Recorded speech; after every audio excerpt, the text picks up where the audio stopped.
اس کے دو بازو ہیں. پہلے بازو کا نام مذہب ہے، دوسرے بازو کا نام سیاست ہے.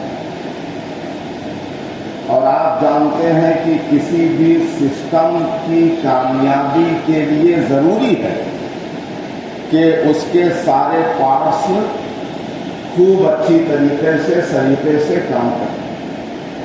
اگر ایسا نہیں ہوتا تو پھر وہ سسٹم اپنا وہ فائدہ آپ کو نہیں دے سکتا جس کے لیے وہ بنایا گیا. دیکھیے، دو چیز سب سے زیادہ ضروری ہے. نمبر 1 سسٹم کا پلانٹیشن، نمبر 2 اس کی صحت اور درستگی.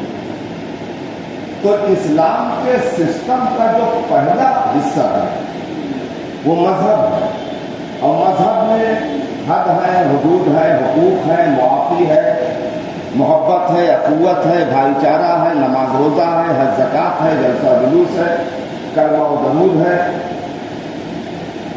انصاف ہے. یہ چیزیں جو ہیں یہ مذہب میں آتی ہیں. اور اسلام کے سسٹم کا جو دوسرا پارٹس ہے، دوسرا جو بازو ہے، وہ سیاست ہے. اس میں حق ہے، انصاف ہے، سماج کو آگے بڑھانا، سماج کو نکھارنا، ملک کا کام کرنا، ملت کا کام کرنا، برائی کو دور کرنا، سماج سے برائی کا خاتمہ کرنا، فنڈامنٹل رائٹ ہے، رول آف لا ہے، سب کے ساتھ انصاف کرنا، ہائی ٹیکنالوجی وکست کرنا، ایجوکیٹڈ لوگوں کو بنانا. یہ ساری چیزیں سیاست میں آتی ہیں.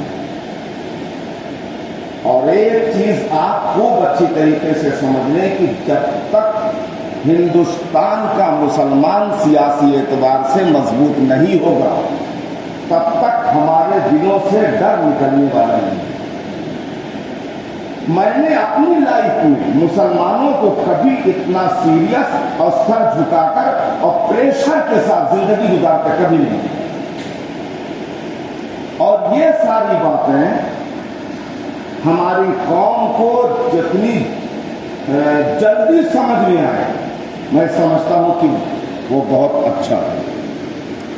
جب تک ہمارے دل سے ڈر نہیں نکلے گا اور ہم سیاسی اعتبار سے مضبوط نہیں ہوں گے، اور جس دن ہم سیاسی اعتبار سے اس ملک میں مضبوط ہو گئے تو ہمارے بڑھتے ہوئے قدم کو دنیا کی کوئی طاقت روک نہیں سکتی. قوت عشق سے ہر پشت کو بالا کر دے، دکھنے میں عشق محمد سے اجالا. حضرات گرامی، میں نے گفتگو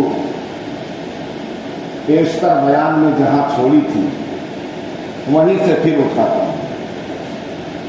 میں نے آپ کو بتایا تھا کہ مذہب اسلام جیسا مذہب دنیا میں آپ کو نہیں ملتا، دین اسلام جیسا دین آپ کو دنیا میں نہیں ملتا. یہ دین حق کا ہے، اور اس کے اندر جو خوبیاں ہیں وہ خوبیاں آپ کو کہیں نہیں ملیں گی. اس کے میں نے کچھ 6-7 ایگزامپل دیے تھے. آج وہیں سے پھر میں گفتگو کو آگے بڑھاتا ہوں. اسلام کا آرڈر ہے کہ غریبوں کے سامنے اپنے مالوں کی نمائش نہ کریں. غور سے سنیے، اسلام کا فرمان ہے کہ غربا کے سامنے اپنے مال و دولت کی نمائش نہ کریں. اگر ایسا آپ کریں گے تو اس کے اندر احساس کمتری کا مادہ ہے، اس کا دل چھوٹا ہوگا، وہ سوچ میں مبتلا ہو جائے گا، اور آپ کا گھاٹا کیا ہوگا؟ آپ مالوں کی نمائش کر کے اپنے کو تکبر اور ریا میں گرفتار کریں. اس لیے اسلام نے کہا کہ آپ ایسا نہ کریں. اور آگے بڑھیں، اسلام کا آرڈر ہے کہ یتیموں کے سامنے اپنے بچوں کو پیار نہ کریں. میں پوری دنیا کو چیلنج کرتا ہوں، ایسے آرگومنٹ اگر کسی مذہب کے اندر موجود ہو تو ہم کو دکھاؤ۔ یتیموں کے سامنے اپنے بچوں کو لاڈ پیار نہ کرو، اسلام روکتا ہے۔ کیوں؟ اس لیے کہ اگر آپ اس کو پیار کریں گے تو اس کو اس کے امی ابو یاد آئیں گے، اس کو احساس ہوگا۔ اور خود میرے آقا کی زندگی کو آپ دیکھیں کہ میرے مصطفیٰ نے یتیموں کو کتنی بلندی عطا کی۔ ایک آرگومنٹ دے کے میں آگے بڑھتا ہوں۔ عید کا دن ہے، حسنین کو گود میں لے کر میرے مصطفیٰ پیدل عیدگاہ تشریف لے، ایک کندھے پر ایک نواز سے بیٹھے ہوئے ہیں، دوسرے کندھے پر دوسرے نواز سے بیٹھے ہوئے۔ روایت چاہے جیسی ہو، افضلیت کی بنیاد پر میں اس کو بیان کرتا رہتا ہوں۔ اور جب میرے مصطفیٰ چند قدم آگے بڑھے تو دیکھا ایک بچہ چلا رہا ہے روتا بلکتا ہوا، سسکتا ہوا ایک بچہ چلا رہا ہے، اور میرے آقا کی نظر رحمت جب اس پر پڑی تو میرے مصطفیٰ نے حسنین سے کہا کہ کندھے سے اتریے۔ دونوں بچوں کو کندھے سے اتار دیتے ہیں میرے آقا، اور اس غریب بچے کو، یتیم بچے کو، مفلس بچے کو، بےکس بچے کو گود میں اٹھا کر لاڈ اور پیار سے میرے مصطفیٰ پوچھتے ہیں، اے بیٹے کیا وجہ ہے؟ آج تو عید کا دن ہے، عید کے دن خوشیاں منائی جاتی ہیں، مسرت کا اظہار کیا جاتا ہے، تم رو کیوں رہے ہو؟ بچے نے کہا، یا رسول اللہ، ابھی مدینے کے بچے ادھر سے گزرے ہیں، ایک بچے نے ہمارے کپڑے کا مذاق اڑایا، ایک بچے نے ہماری حالت کا مذاق اڑایا ہے۔ کیا یا رسول اللہ؟ میرے پاس نہ باپ ہے، نہ میرے پاس ماں ہے، نہ بھائی ہے، نہ بہن ہے، نہ مجھے کوئی اچھا کپڑا پہنانے والا ہے۔ یا رسول اللہ، اس لیے میں رو رہا ہوں، اس لیے مجھے غم لاحق ہے۔ اپنے آقا کی سیرت دیکھیے، میرے مصطفیٰ نے اس بچے کو گود میں اٹھایا اور پیار سے کہا، بچے غم نہ کر، تیرے پاس ماں نہیں ہے نا، چل آج سے عائشہ جیسی ماں تم کو دے دی جائے۔ تمہارے پاس بھائی نہیں ہے، یہ دیکھو حسن حسین آج سے تمہارے بھائی بنا دیے جائے۔ تمہارے پاس بہن نہیں ہے، میں تمہیں یقین دلاتا ہوں سیدہ فاطمہ تمہاری آج سے بہن بنا دی جائے گی۔ اگر تمہارے پاس باپ نہیں ہے، غم نہ کر، میں محمد عربی کی شکل میں تم کو اپنی کفالت دی ہے۔ اب بچہ ہنسنے لگا، مسکرانے لگا، کھلکھلانے لگا۔ دیکھو اسلام کہتا ہے کہ یتیم کے سامنے اپنے بچے کو لاڈ پیار نہ کرو۔ مصطفیٰ کی زندگی میں اس کا پورا پس منظر آپ کو دکھائی پڑا، اور میرے آقا نے جب اس یتیم بچے کو کندھے پہ اٹھایا ہے اور جب عیدگاہ کی طرف چلے ہیں تو مدینے کے بچوں نے جب یہ دیکھا تو رو رو کے کہنے لگے، کاش ہمارے ماں باپ بھی مر گئے ہوتے تو رسول اللہ کا آج کندھا اپنے لگا ہوتا۔ حضرات گرامی، اس قسم کے بہت سے ایگزامپل ہیں، صرف ایک ایگزامپل دے کے میں آگے بڑھتا ہوں۔ اسلام کہتا ہے کہ ویڈو کے سامنے، بیوہ کے سامنے اپنی بیوی سے اظہار محبت نہ کرے۔ سمجھ رہے ہیں؟ بیوہ کے سامنے اپنی بیوی سے اظہار محبت کرنے سے اسلام روکتا ہے۔ کیوں روکتا ہے؟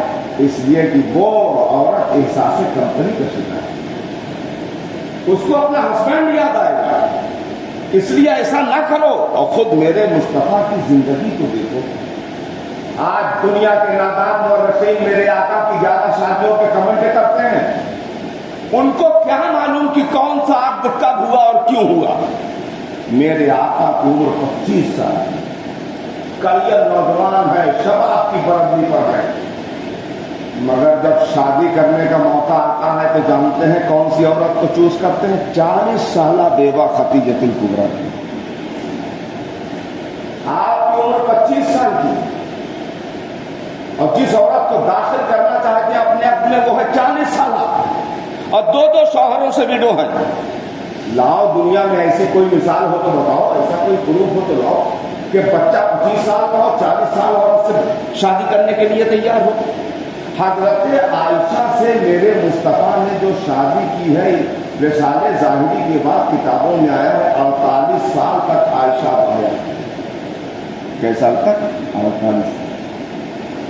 ہر شادی میں حکمت ہے، ہر شادی میں کوئی نہ کوئی راز ہے، مصطفیٰ کی ہر شادی میں کوئی نہ کوئی بلندی ہے۔